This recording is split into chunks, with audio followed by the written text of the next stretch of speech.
Story 1. On a moonlit night, when shadows stretch long and the forest holds its breath, a man's darkest secret begins to unravel, leading him down a path of irreversible horror and tragic fate.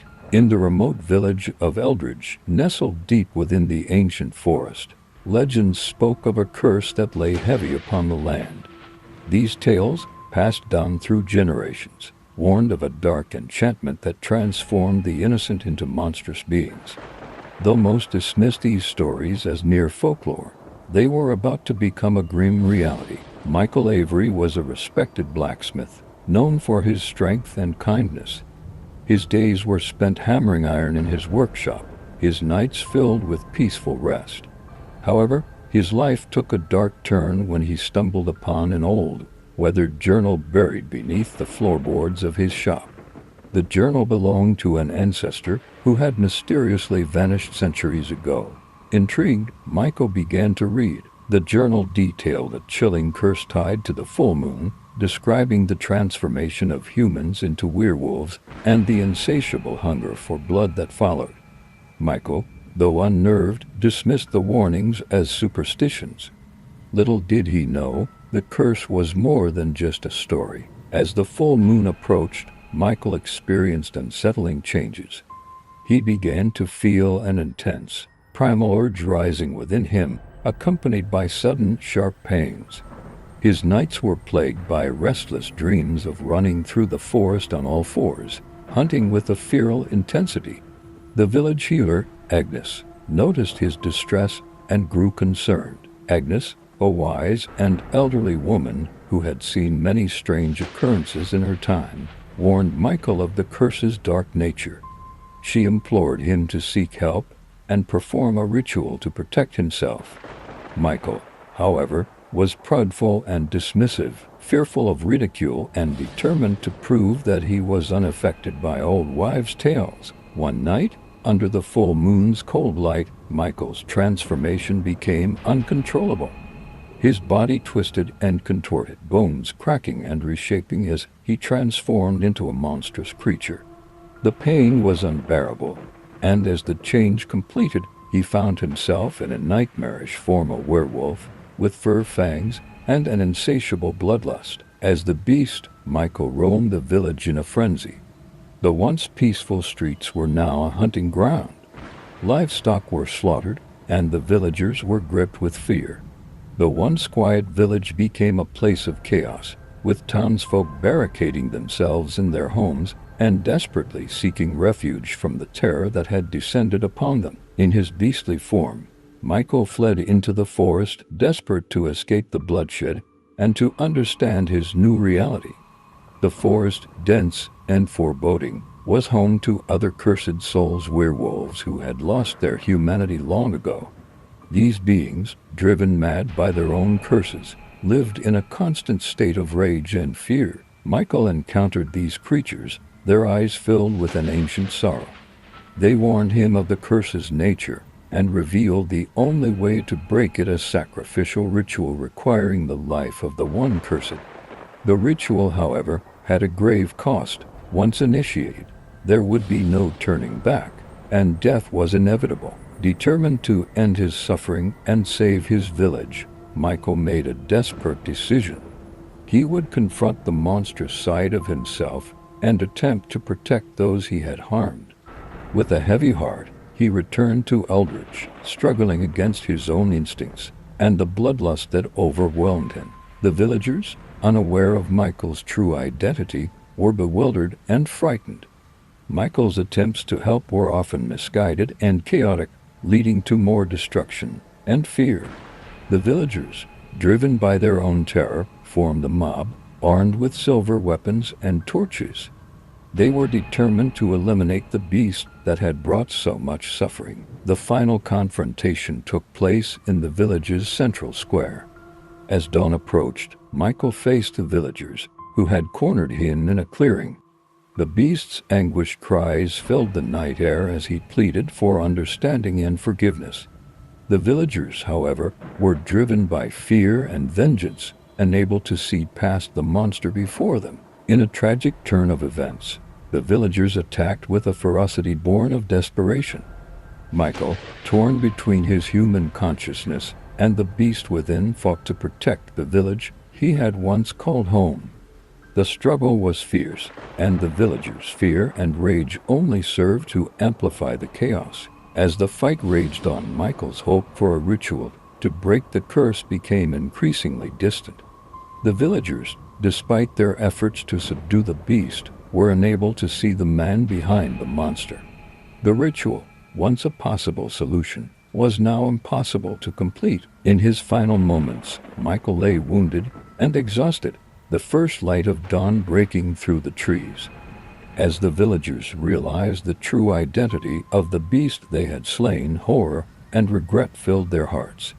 Michael's last breaths were a painful mix of sorrow and acceptance, knowing that his fate had been sealed by the curse. The village of Eldridge was left to grapple with the aftermath of the tragic events. Michael Avery was remembered as both a victim and a cautionary tale, a man who had fallen prey to a curse beyond his control. The villagers, haunted by the memory of their friend and neighbor, struggled to find peace in the wake of their actions. Eldridge eventually returned to its quiet existence, but the shadow of Michael's story lingered. The legend of the curse became a chilling reminder of the dangers of unchecked supernatural forces and the tragic consequences of a fate too cruel to escape. Years later, the story of Michael Avery continued to be told among the villagers and beyond. Eldridge remained a place of quiet reflection, where the memory of a man who succumbed to a dark curse served as a somber lesson.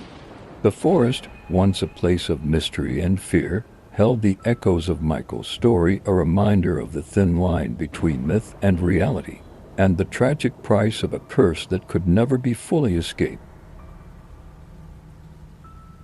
Story 2. In the heart of Transylvania, where mist clings to the ancient forest like a shroud and the mountains loom like silent sentinels, there is a place where the boundary between the living and the dead blurs in the shadows of the Carpathians. Here, the legends of vampires are more than mere folklore. They are a chilling reality that haunts every darkened corner of the land. Elena's heart raced as she entered the abandoned village of Reknoff. The air was thick with the scent of decay, and the silence was so profound it seemed to swallow every sound she made. Her ancestors had whispered of this place, of the cursed inhabitants who once roamed these streets under the veil of night, their eyes glowing with a malevolent hunger. As she wandered through the village, the weight of her family's legacy pressed heavily upon her. Elena was the last of the von Dracul line, a lineage once feared and respected for their knowledge of the dark forces that plagued the land. Her arrival was not a mere coincidence. It was driven by a desperate search for answers about her own cursed fate. She found herself standing before the old von Dracul mansion, its once grand facade now a crumbling relic of a bygone era. The mansion had been abandoned for decades, left to rot under the relentless grip of nature. It was here, in this forsaken place, that Elena hoped to uncover the truth about her family's connection to the vampires of Transylvania. The door creaked open with a sound that echoed through the empty halls, and Elena stepped inside, her flashlight casting eerie shadows on the walls. The mansion was a labyrinth of dust-covered furniture and cobwebs, each room more oppressive than the last. The oppressive silence was occasionally broken by the distant sound of dripping water or the scurrying of unseen creatures. As she delved deeper into the mansion, Elena discovered a hidden chamber in the basement. The room was filled with ancient tomes and strange artifacts, all hinting at the dark rituals once performed here. Her fingers brushed against a particularly old book, its cover adorned with symbols she didn't recognize. As she opened it, the musty smell of old paper filled the air, and she began to read. The book detailed the story of a vampire lord who had once ruled Transylvania with an iron fist. His name was Vladislas, and he was said to possess dark powers that allowed him to control the minds of others. The villagers had whispered about his insatiable thirst for power and blood, and his reign of terror had lasted for centuries. According to the book, Vladislaus had been betrayed by one of his own, a fellow vampire who sought to usurp his power. The betrayal led to Vladislaus's downfall, and he was imprisoned in a hidden crypt beneath the mansion. The crypt was said to be cursed, and those who ventured too close would be doomed to suffer the same fate as Vladislaus. Elena's heart pounded as she realized the implications of her discovery. The crypt was not merely a prison. It was a place of unimaginable horror, and her family had been the keepers of this dark secret for generations. Her own bloodline had been tasked with ensuring that Vladislaus remained imprisoned, but it seemed that the curse had begun to unravel. A shiver ran down Elena's spine as she noticed a strange presence in the room. It was as if she were being watched, her every movement scrutinized by unseen eyes. She turned to find nothing but shadows dancing on the walls, but the feeling of being observed persisted. Determined to uncover the truth, Elena followed the clues in the book to the hidden crypt. The path was treacherous, filled with traps and illusions designed to deter intruders, but Elena was undeterred. She pressed on, driven by a sense of duty and a need to understand her own role in this dark legacy. When she finally reached the crypt, she was greeted by a sight that defied belief. The walls were lined with ancient symbols and grotesque carvings, and in the center of the room lay Vladislaus himself, his body encased in a coffin made of blackened wood. His eyes, though closed, seemed to follow her every move, and Elena could feel the weight of his malevolent presence. As she approached the coffin, the air grew colder, and a sense of impending doom settled over her. Elena knew that releasing Vladislaus could have catastrophic consequences, but the allure of the forbidden knowledge he held was too powerful to resist. She had to know what lay beyond the darkness. The moment Elena touched the coffin, the ground beneath her feet trembled, and a chilling wind howled through the crypt. The ancient seals that had kept Vladislaus imprisoned for centuries began to crack and break, and a dark mist began to seep from the cracks. Vladislaus awoke from his slumber, his eyes glowing with an otherworldly light. The vampire lord rose from his coffin, his presence radiating an aura of pure malice. Elena's heart raced as she realized the full extent of the danger she had unleashed. Vladislaus was free, and with him came a wave of darkness that threatened to engulf everything. As the vampire lord advanced toward her, Elena could see the horrors that lay beyond the crypt. The village of Raknov was now teeming with the undead, their twisted forms emerging from the shadows to join Vladislaus in his reign of terror. The once abandoned village had become a nightmarish landscape of blood and darkness. In a desperate bid to stop Vladislaus, Elena sought to use the knowledge she had gained from the book. She knew that there was a way to bind him once more, but it required a sacrifice, one that would come at a great personal cost. She had to choose between her own life and the lives of those who would be doomed by Vladislaus's wrath. Elena's decision was not an easy one, but she knew what had to be done.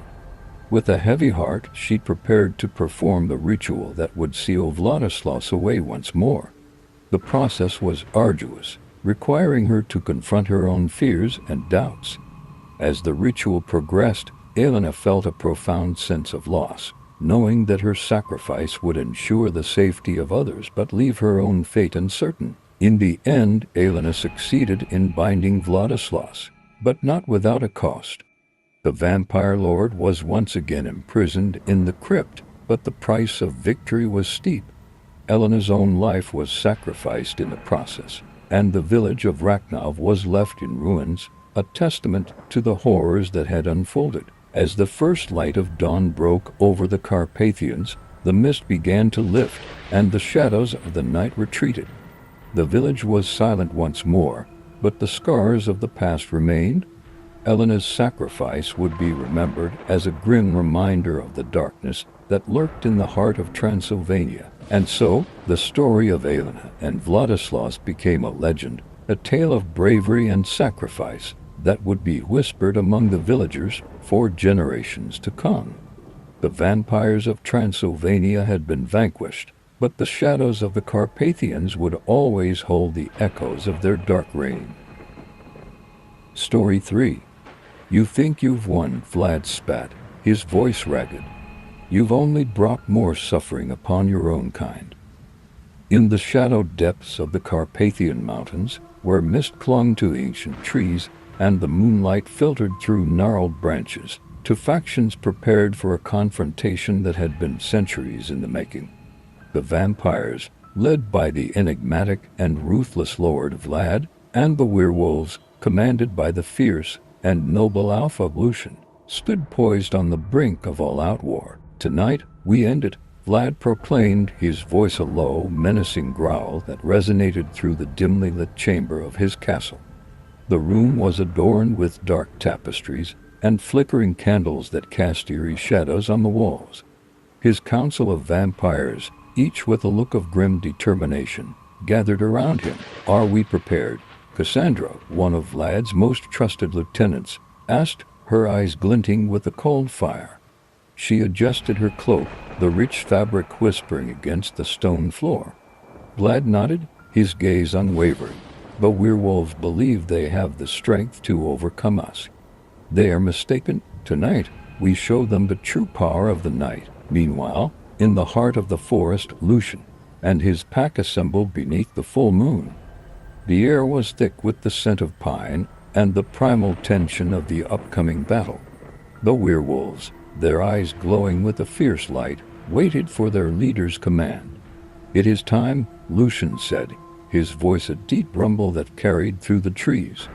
We have been hunted long enough. Tonight, we fight not just for ourselves, but for our very survival. Kira, a seasoned warrior of the pack, stepped forward. We've endured their tyranny for too long. We will show them that we are not to be underestimated. Lucian's gaze was steely. They have pushed us to the edge, and now we take our stand. Tonight, we reclaim what is rightfully ours. As the moon reached its zenith, the clearing in the forest became the stage for the long-awaited confrontation. The vampires and werewolves faced each other, their presence a dark contrast against the moonlit landscape. The air was charged with an electric tension as the two forces prepared for the inevitable clash. Enough talk, Vlad's voice rang out, cutting through the silence.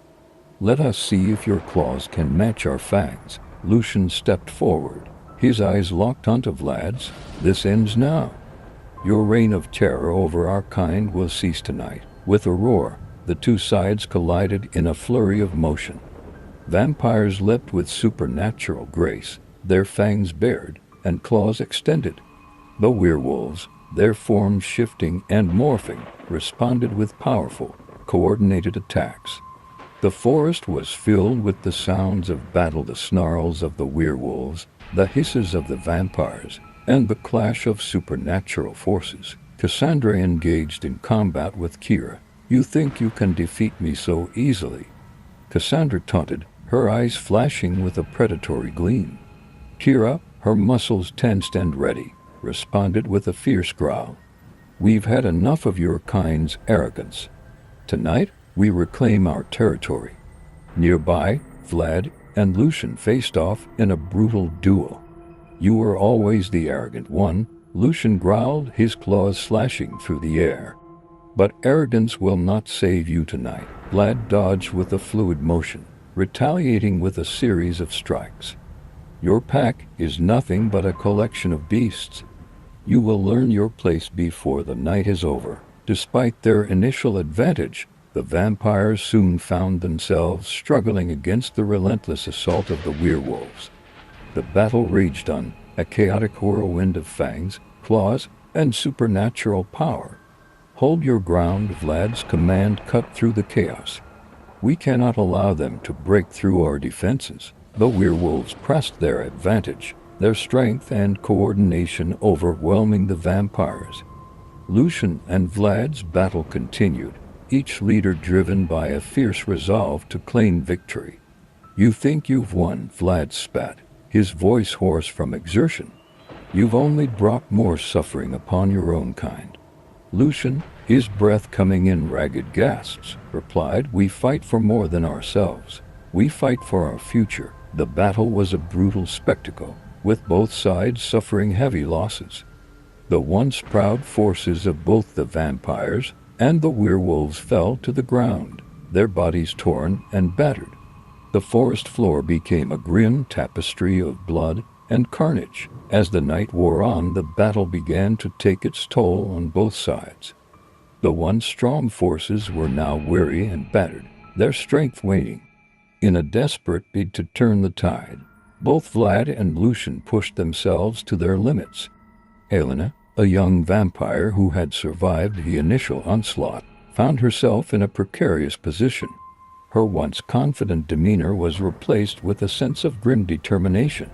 She fought valiantly, but the loss of her comrades weighed heavily on her. Nearby, Lucian's second-in-command, Eric, fought fiercely alongside his leader. Despite their best efforts, the werewolves' numbers seemed to be dwindling. "This can't be the end," Eric growled, his voice strained with exhaustion. "We can't lose everything we've fought for." Lucian, his strength waning, looked at his pack with a mixture of pride and sorrow. "We fight to the end. Our sacrifice will ensure a future for those who come after us." In a final, desperate move, Vlad and Lucian clashed with renewed ferocity. The outcome of their duel would determine the fate of both their kinds. Vlad, weakened but still formidable, delivered a powerful blow to Lucian. The werewolf alpha staggered but did not fall. Lucian's eyes blazed with a fierce resolve. "We fight for the last breath," he gasped. With a final, devastating blow, Lucian and Vlad's combat reached its climax. Both leaders fell, their bodies sprawled on the blood-soaked ground. As dawn approached, the once bustling battlefield lay silent, a scene of utter devastation. The forest, once alive with the sounds of battle, was now eerily quiet. The bodies of the fallen, both vampires and werewolves, were strewn across the clearing, their lives sacrificed for the bitter conflict. Helena, one of the few survivors, stood among the ruins with a heavy heart. She looked at the carnage around her, the cost of the battle weighing heavily on her shoulders. "What have we done?" Helena whispered, her voice filled with sorrow.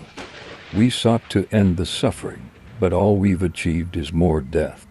Eric, a lone werewolf who had survived the night, stood nearby, his face marked by grief. "We fought for our land and our freedom, but at what cost? The price of this war is too high." As the sun's first rays filtered through the trees, the survivors gathered in the clearing, their faces etched with exhaustion and despair. The once proud leaders of the vampire and werewolf clans lay dead, their conflict leaving behind a legacy of destruction. Helena and Eric, among the few who remained, looked upon the aftermath with a shared sense of loss. The peace they had sought seemed elusive, and the scars of the war would linger for generations to come. The forest, once vibrant and full of life, now stood as a haunting reminder of the tragedy that had unfolded. The battle between the vampires and werewolves had been fought with great valor, but its resolution had brought only sorrow. In the end, the clearing was left in somber silence, a testament to the tragic cost of the eternal conflict. The vampires and werewolves had fought bravely, but their struggle had only led to a mournful resolution, a grim reminder of the darkness that had once consumed them. As the last light of day faded, the forest returned to its quiet, eternal night. The echoes of the battle remained a haunting reminder of the cost of their enmity. The fight had ended, but the shadows of the past would forever linger in the heart of the Carpathians.